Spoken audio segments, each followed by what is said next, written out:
Episode 81 of the State of the Old Republic podcast was originally recorded on June 18th, 2018.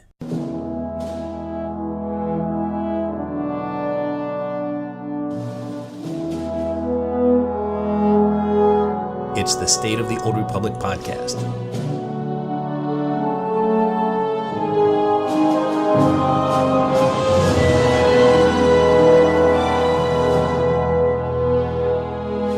This week, my good friends from the Passionately Casual podcast interview Charles Boyd and Eric Musco. I'll share my thoughts on what they had to say about the Rishi Stronghold, PvP, and the upcoming expansion. Last week, BioWare announced some major changes for Huttball. Some of those changes have now changed. I'll have the details just ahead. Finally, this week I continue my story project with Quesh, and I'll talk a little bit about Star Wars Celebration Chicago. And with that, it's time to make the jump to Lightspeed and check out the State of the Old Republic. Welcome to episode 81 of the State of the Old Republic podcast. I'm your host, Ted, and as you heard in the opening, I have another great show lined up for you today. As always, let's start with some announcements for the Old Republic. If you haven't tried the nightlife event this year, time is running out. The Greedy Hutts will shut down their casinos on June 30th, where they will then spend the next year counting all of the credits they swindled from us once again. Bounty Contract Week returns on June 26th and will end on July 2nd. And then hopefully after that, we'll get Game Update 5.9.2. No word on a release date for that, nor has there been any update on getting it onto the public test server for us to try. I've got a bit of a sad announcement to make now. Sam from SWTOR Central has called it a career and will no longer be doing videos, news, and commentary for Star Wars The Old Republic. Here's what Sam had to say to all of his fans.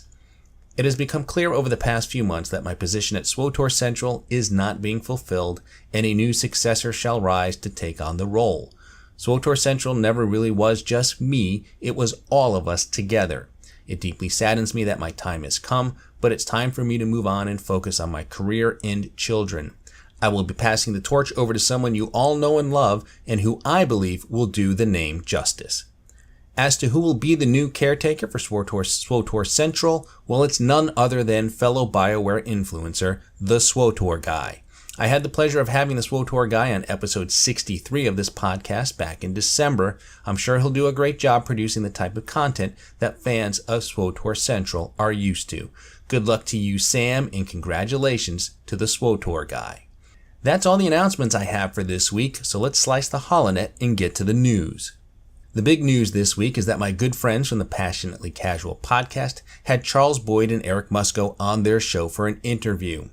In the interview, they talked about the Rishi Stronghold, the PvP changes, testing everything on the PTS, and the upcoming expansion. Regarding the Rishi Stronghold, Charles said it has a real space pirate vibe, which it should. It will have a mix of areas, including a beach section and a pirate shanty town. Eric and Charles said that it is the biggest stronghold by far, both in terms of hooks and real estate, which means it's probably expensive. Of course, Rishi is the first stronghold to support organized PvP. There won't be a queue system for Rishi, but there will be custom decorations that can be used like traps in Huttball. In fact, they said you can run your own personal Huttball match and keep score. As much as I hate Huttball, that sounds pretty frickin' cool. In terms of the PvP changes, Eric and Charles mostly reiterated what was posted on the forums. I covered all of that last episode. While there wasn't much in the way of new information in the interview, Eric did post some updates on the PvP changes this past week on the forums, including rolling back a major change for Huttball. Remember that hinder mechanic which prevents the use of high mobility actions such as force charge, force speed, and scamper on the ball carrier? Well, that's not going to happen now. According to Eric Musco, although we are fine with tanks being the best ball carriers while under the effect of hinder, we hear your concerns that these changes would cause Huttball to become a stalemate too often. We are also sensitive over your feeling that certain classes would be too limited and unable to defend themselves while carrying the Huttball, since many defensive capabilities are tied to movement abilities for several classes. Okay, So Hinder is gone, but what about the issues it was meant to address? Well, BioWare is looking to fix those in other ways. In lieu of Hinder, the Hutt will become bored of a single ball carrier and kill them after 45 seconds, down from 2 minutes. To win before time expires, the winning team will need to score 10 times, up from 6. The match will now last for a maximum of 10 minutes, down from 13. Eric went on to say that the first change is intended to encourage passing the Huttball and increase tension when attempting to turtle for a win in a close match. The latter two changes will adjust how we approach this warzone. If you see Huttball as a sport within SWTOR, we want to have the warzone play out more as who can score the most points within a 10-minute match, as opposed to race to 6 points to win. This will also ensure that all Huttball matches are 12 minutes or less if you count the pre-match. We hope that these changes, along with our updates in matchmaking, will lead to a lot closer and more compelling Huttball matches. So those are the new proposed changes for Huttball. Now that we know players can organize their own Huttball matches in the Rishi Stronghold, it will be interesting to see if these changes apply there as well. I imagine that they would. Also, for the two of you who play Galactic Starfighter, okay, maybe 3, BioWare provided some clarification on the matchmaking changes for GSF. According to Eric, their goals for GSF are to get matches to pop more frequently and get those matches to be more fairly balanced. Eric also stated that cross-faction teams help achieve both of these goals. It makes hitting a critical mass of players to start a match more stable and easier to achieve. It also gives the matchmaker the ability to sort through all of the players to arrange the best possible match. Regarding pre-made groups in GSF, Eric said pre-made groups no longer count as the average rating of all the ships. They now count everyone in the group as the same as the highest rated player in the group. The matchmaker will attempt to make the most even teams possible. Given this, a pre-made group with at least one highly experienced player would be more apt to be matched up with less experienced and less upgraded players. Matches should be much more fairly matched across the board after these changes are put into place. This admittedly does not cure every ill caused by pre-made groups of highly skilled players, but it should help to mitigate the issues and improve the quality of matches across the board. Whether or not the proposed changes will meet their intended goals remains to be seen. However, Eric and Charles did reiterate that 5.9.2 will be available on the public test server for us to try before it goes live. One thing they did clarify is that the PTS is only open to subscribers. Other than that, you just need the space to download it. It's nice to see BioWare letting us test a game update before it goes live.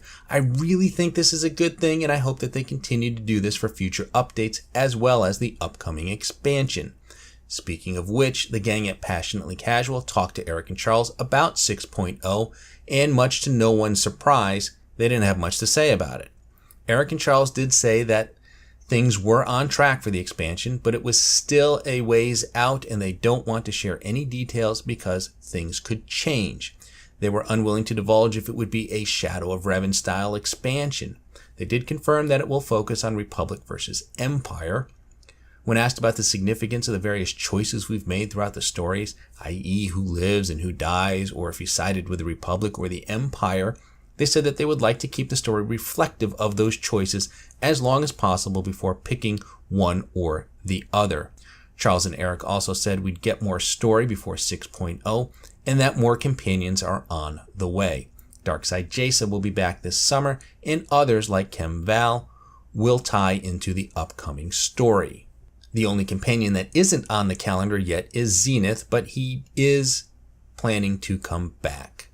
Clearly, we still have a long wait before the next expansion arrives. I still believe it's coming in early 2019. That said, it does look like they will be laying the groundwork for it story-wise in the very near future, possibly in the form of a Prelude to Revan storyline.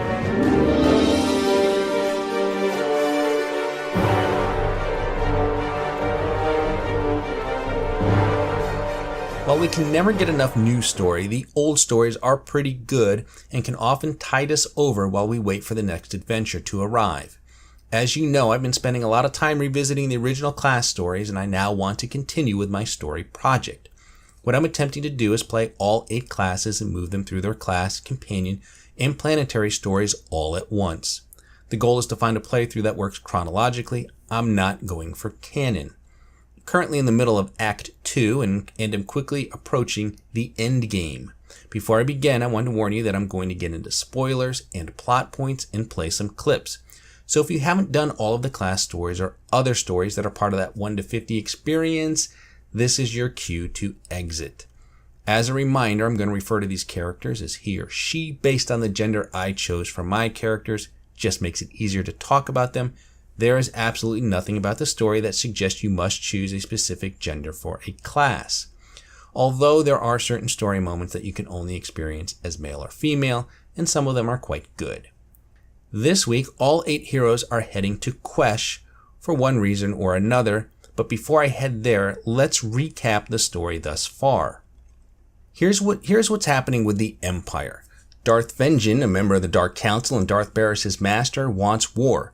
Barris has tasked his apprentice, the Sith warrior, with executing Plan Zero, which is the elimination of a conglomerate of the Republic's greatest military minds known as the War Trust. The Sith warrior eliminated several members of the War Trust on Taris, but now finds himself in the middle of a power struggle between Darth Barris and Darth Vengeance. Despite thwarting her master's nefarious plans, the Sith Inquisitor is still not welcome among the ranks of the Sith's elite. Darth Thanaton, Zash's former master, wants the Inquisitor dead. The Inquisitor has learned a Force Walk ability that allows her to bind Force Ghosts and harness their power. She is now on a quest to amass enough power to defeat Thanaton once and for all. Having won the Great Hunt, the bounty hunter is now part of the profession's elite. She is now going after targets from the Blacklist, an exclusive group of the most prestigious bounties in the entire galaxy. On Taris, she completed her first Blacklist bounty by finding and killing Jinkan Kadera. As her fame and reputation grows, the bounty hunter now heads to Quesh for an important endorsement. The Imperial agent has been tasked with infiltrating the Strategic Information Service, aka the SIS, as a double agent. Posing as a disgruntled Cypher agent looking to defect, the agent earns a spot on an SIS team led by a man named Arden Koth. Due to the agent's brazen actions dismantling the Eagle's network and learning the truth about Darth Jadis, Imperial intelligence had Cypher 9 brainwashed. The SIS knows this secret and now controls Cypher 9's every move. With the help of the mysterious Watcher X, Cypher 9 is now searching for a way to break free of his brainwashing. So that's the story thus far for the Empire. On the Republic side, here is what's happening. The Jedi Knight is working with Jedi Master Tol Braga on a plan to infiltrate the Sith Emperor's hidden fortress and put an end to his reign. The plan is going well, but an apprentice of Braga's has gone missing, and the Jedi Knight must travel to Quesh to investigate. The Jedi Consular is working with a group of Republic sympathizers known as the Rift Alliance. She has been assisting them in hopes of gaining their full support for the Republic. She recently learned that Addis Station, an important medical research facility, has come under attack by the Empire. The Consular heads to Quesh to find out what happened.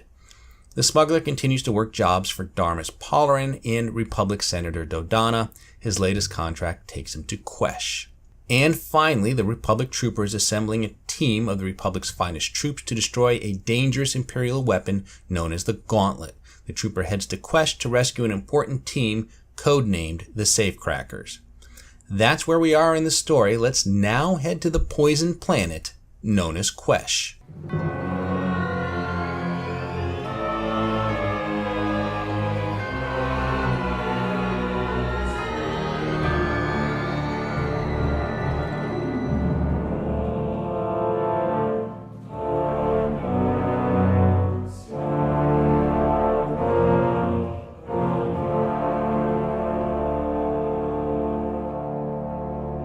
The recommended order for Quesh is Bounty Hunter, Sith Inquisitor, Sith Warrior, and Imperial Agent for the Empire, with the Agent doing the planetary story. The recommended order for the Republic is Trooper, Smuggler, Consular, Knight, with the Knight doing the planetary story. After playing through all 8 stories, I have to say the order doesn't matter. Each class story is self-contained and they do not intersect. The bounty hunter is on Quesh because she thinks she's getting a lucrative endorsement. It turns out to be an SIS trap. The Sith warrior is there to hunt down Republic Admiral Monk, who attacked Darth Vengeance's fleet. The Sith Inquisitor is attempting to rescue her two apprentices who literally have the key to defeating Darth Thanaton. The Imperial agent is on Quesh to gather chemicals to reboot his brainwashing. The Jedi Knight is there to save Tol Braga's apprentice. The Consular is trying to save Addis Station. The Trooper is there to rescue the safecrackers. And the Smuggler is there to save a group of other smugglers from the Void Wolf. The order in which the heroes complete their missions doesn't matter, and thus there isn't an established play order for Quesh.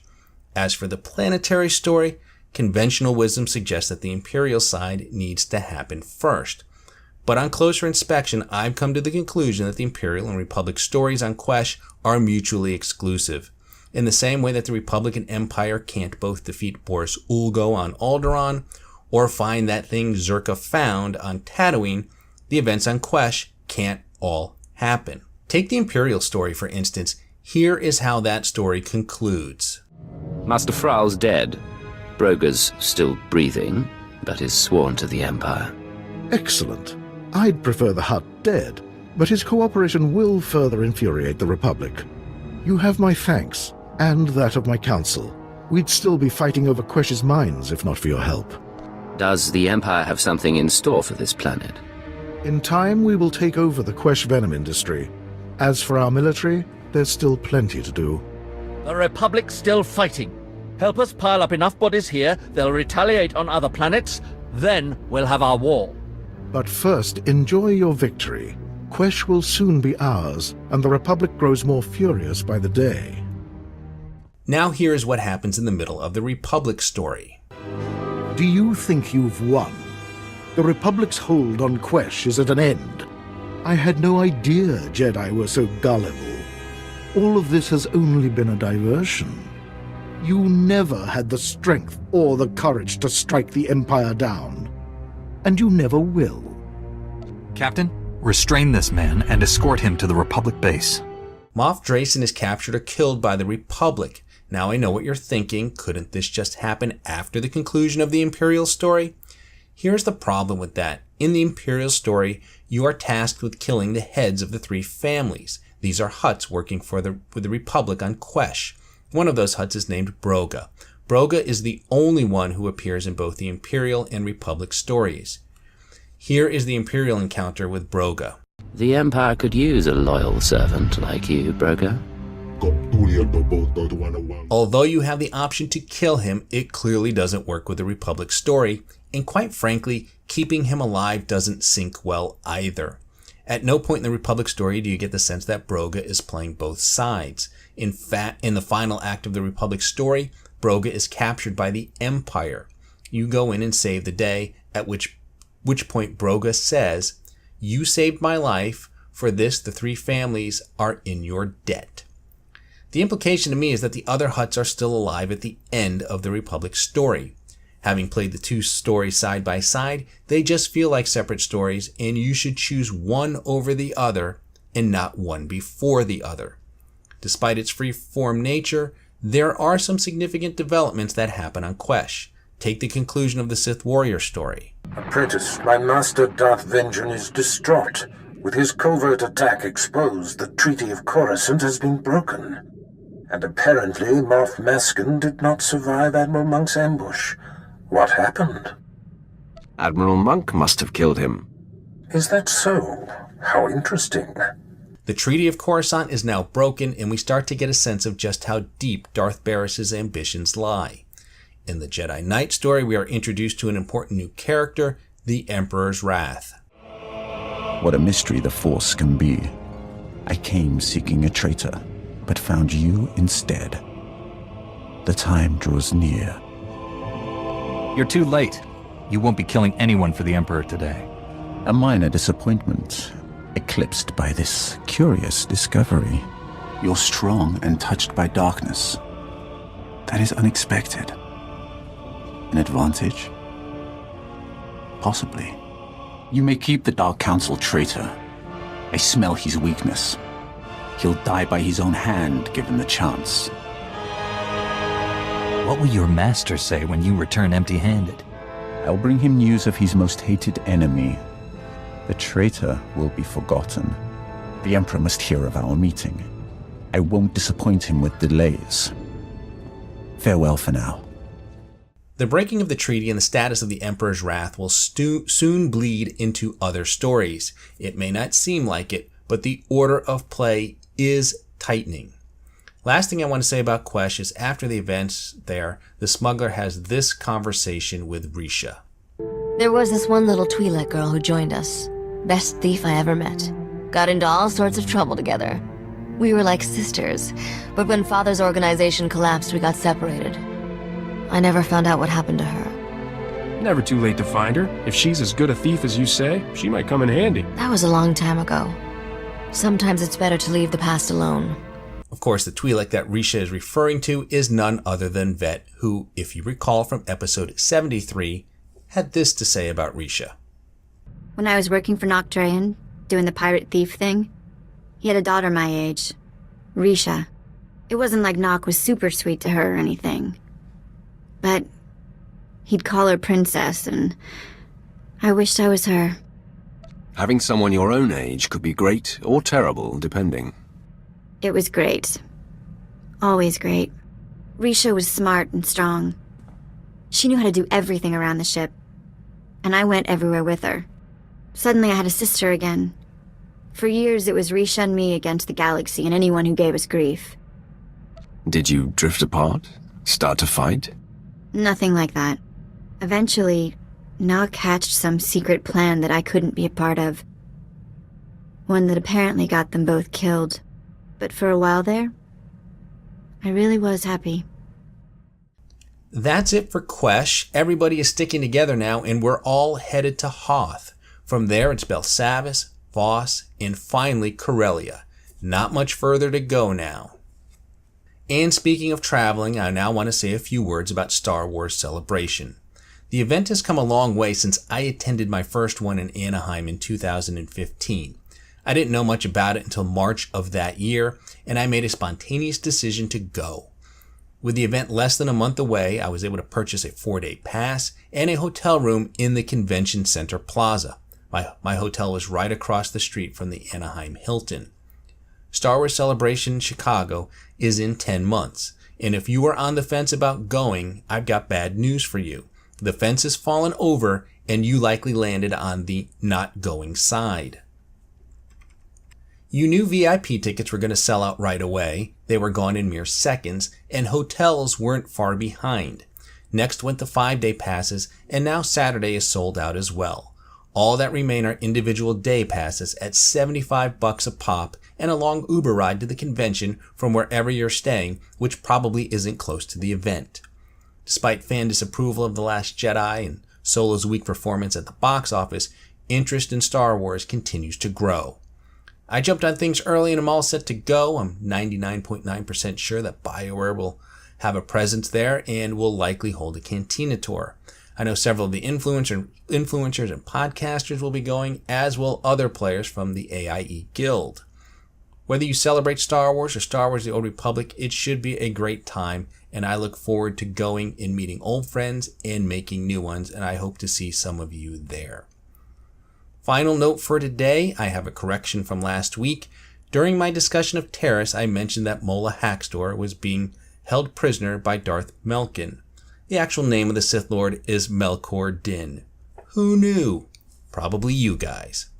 And that's going to wrap it up for today. Let me cut in the sublight engines and cue the music and congratulate you on surviving another half hour listening to episode 81 of the State of the Old Republic podcast. I'm your host, Ted, and I thank you for tuning in. You can find this podcast on iTunes, Stitcher, Google Play, YouTube, and Buzzsprout. You can also listen to the show directly from the show's site, which is sotorpodcast.com, and there is an RSS feed where you can subscribe to the podcast directly. If you have a question for the show, you can email me at sotorpodcast@gmail.com. You can also tweet your questions to @sotorpodcast or send me a direct message, and be sure to follow me on Twitter to get the latest information on the show. Look for episode 82, probably around June 26th. Until then, remember the Sith code, cake is a lie.